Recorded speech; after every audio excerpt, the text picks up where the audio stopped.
Don't sweat the small stuff. It's all small stuff. Small book, but it's powerful. Hope you've been doing good. Here you go. 28. Seek to first to understand. This is adopted from one of Stephen Covey's 7 Habits of Highly Effective People. If you ever read that, here you go. This one. This is one recommended really highly. It's like a tool book. It has a lot of tools to use to be better. I like to put it that way. Anyway, using this strategy is a shortcut to becoming a more content person. And you will probably become more effective too, eventually, by doing seek to first understand. Essentially, seek first to understand implies that you become more interested in understanding others and less in having other people understand you. So we're putting them first instead of us. It meant mastering the idea that if you want quality, fulfilling communication that is nourishing to you and others, understanding others must come first. When you understand where people are coming from, what they are trying to do, what's important to them, and so forth, being understood flows naturally. We don't really have to force yourself to understand. You're just more interested in them, right? Where are you doing? Where are you from? What make you feel like that? So interested in them, then you don't really have to force you. I have to understand. No, you just naturally, listen to them because you're curious about them. It falls into place with virtually no effort. Absolutely. When you reverse this process, however, which is what most of us do, and most of the time, unfortunately, we are interested in us more. You are putting the cart before the horse.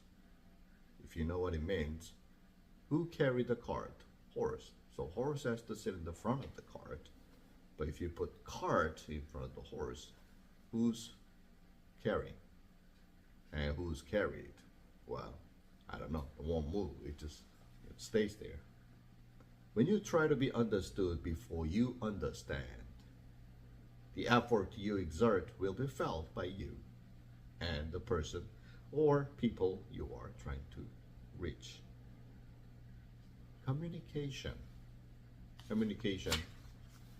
will break down, and you may end up with a battle of two egos. Well, you end up, right? Two sides. Excuse me. I was working with a couple who had spent the first 10 years of their marriage frustrated, arguing about their finances.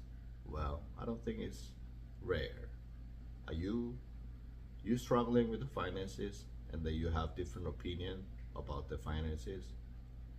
Yes, it's a lot like that. He couldn't understand why she wanted to save every penny they earned.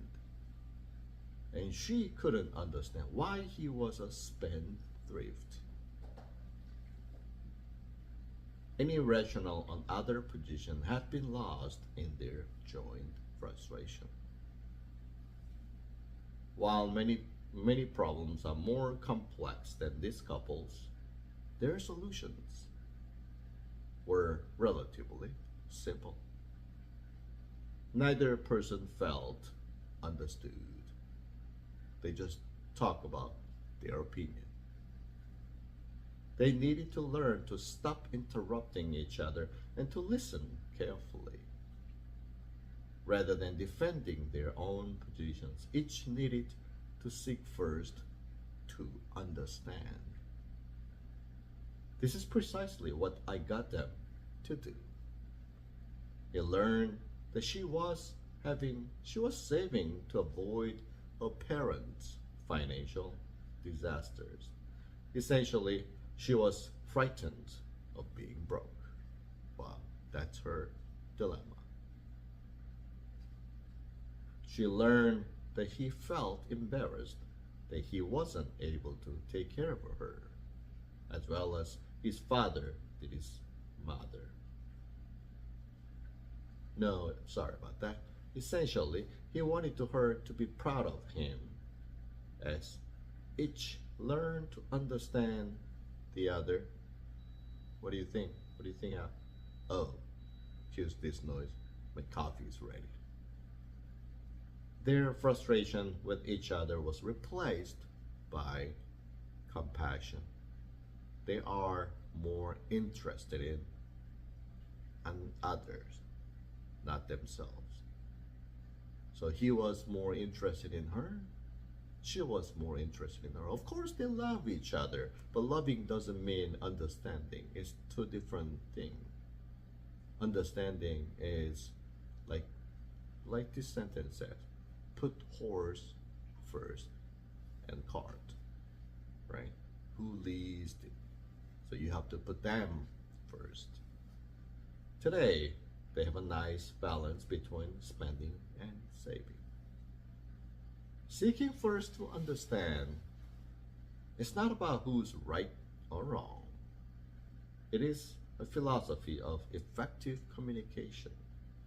When you practice this method, you will notice the people you communicate with will feel listened to, heard, and understood.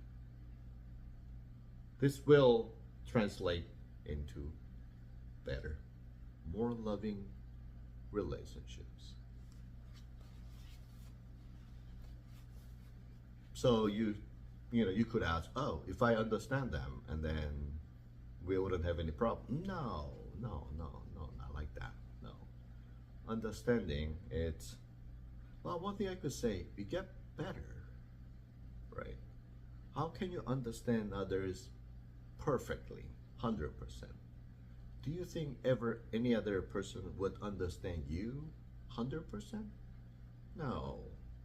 But if we try to understand them, then our attitude is different. Our intention is different. We try to get close to them to communicate. So that's the two different things. Understanding is I am trying, I'm interested in you, so let's have a sharing moment to try to understand so we get better. That's the main point of it. Not to remove these arguing or frustration 100%. Absolutely no. Don't if you expect that, you are going to get frustrated because of that expectation. So just try to understand and try to get better. That's what we need. Thank you. Have a great day. See you next time.